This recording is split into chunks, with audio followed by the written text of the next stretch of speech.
राम राम दोस्तों। आधार चैनल देखने वाले सभी दर्शकों को रविंद्र थवाड़ा की राम राम। आज हम बड़ौदा हल्का में पहुंचे हैं। बड़ौदा हल्का की आज की ताजा खबरें दिखाएंगे आपको। यहां से निर्दलीय उम्मीदवार कपूर नरवाल साहब उठ रहे हैं।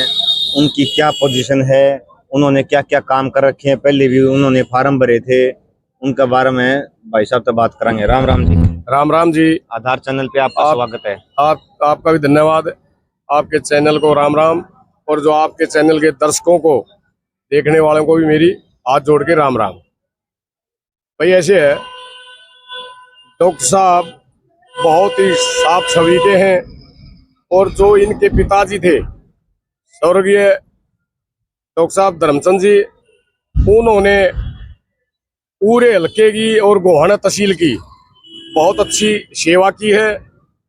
और फिर 2020 में उपचुनाव था, उस टाइम प्रधान जी मैं एक चीज पूछना चाहूंगा। हाँ जी, पहले भी जैसे इन्होंने 2020 में एक उपचुनाव हुआ था बालू का, जिसमें बालू मुश्किल से जीत पाया था। क्या उस समय भी भाई साहब ने फार्म भर रखा था? हाँ, डॉक्टर साहब ने उस टाइम फार्म भरा था, और भूपेंद्र हुड्डा और दीपेंद्र हुड्डा और निर्वाल खाप के प्रधान भूपेंद्र हुड्डा सारे इकट्ठे किए, और दोनों भूपेंद्र हुड्डा और दीपेंद्र हुड्डा डॉक्टर साहब के मकान पाए, और डॉक्टर साहब को बोला गया कि अभी आप फार्म उठा लो, 2024 में आपको टिकट दी जाएगी। आश्वासन दिया गया। लेकिन हुड्डा साहब ने डॉक्टर साहब की राजनीतिक हत्या करने का काम किया और झूठ फैलाई, और उसके बाद भी डॉक्टर साहब ने फार्म नहीं भरा। हल्का कहता रहा कि डॉक्टर साहब फार्म भरो, लेकिन डॉक्टर साहब मना करता रहा। लेकिन 12 तारीख को सवेरे 6 बजे डॉक्टर साहब के घर पे हल्के की लाइन लग गई 36 बिरादरी की। भाई आप फार्म भरो, नहीं तो आपका रास्ता अलग, हमारा रास्ता अलग है। लोगों ने हल्के के लोगों ने कहा, 36 बिरादरी के लोगों ने कहा, और एक ने तो यहाँ तक कह दिया कि आप अगर फार्म नहीं भरोगे तो मैं गोली खा लूंगा। तो इतना मतलब प्यार डॉक्टर साहब के लिए था हल्के का, और है। डॉक्टर साहब ने हल्के की मानी और डॉक्टर साहब ने फार्म भरा। फार्म भरने के बाद में 5 तारीख को हल्का विरोधी की 36 बिरादरी 6 नंबर में सेब का निशान है, सेब का बटन दबावेंगे, अरे सेब खावांगे और डॉक्टर साहब को विजय बनावांगे। और 8 तारीख को विरोधी हल्का की 36 बिरादरी ने डॉक्टर कपूर सिंह नरवाल को एमएलए बना के विधानसभा चंडीगढ़ भेज देंगे, और बीजेपी के प्रदीप सांगवान को रोटा पार्क देहरादून भेज देंगे, और कांग्रेस पार्टी के भालू को जो बुड़के बढ़ने लग गया उसने वन में भेज देंगे, जो जाके अपना गुफा में विश्राम करे। जय हिंद। से कम भी 35 और 40 हजार की लीड आज की डेट में है डॉक्टर साहब की। प्रधान जी पूरे गांव का प्रोग्राम था, एक ही गांव का प्रोग्राम था। जब यहाँ से हम गए, हम वहां 10 बजे पहुंच गए थे, तो उस टाइम गांव की लेडीज और आदमी बहुत ज्यादा थे।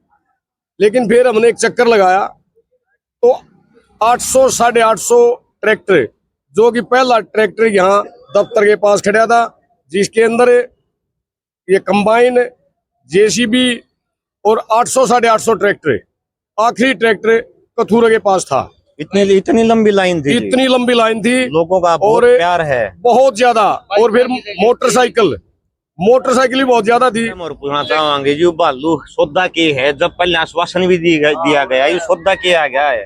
भाई यही तो बात बनी है, भालू की हल्के के अंदर कोई भी साख नहीं है। भालू तो न तो कोई काम कराने वाला, उसके अंदर तो एक बचपना है।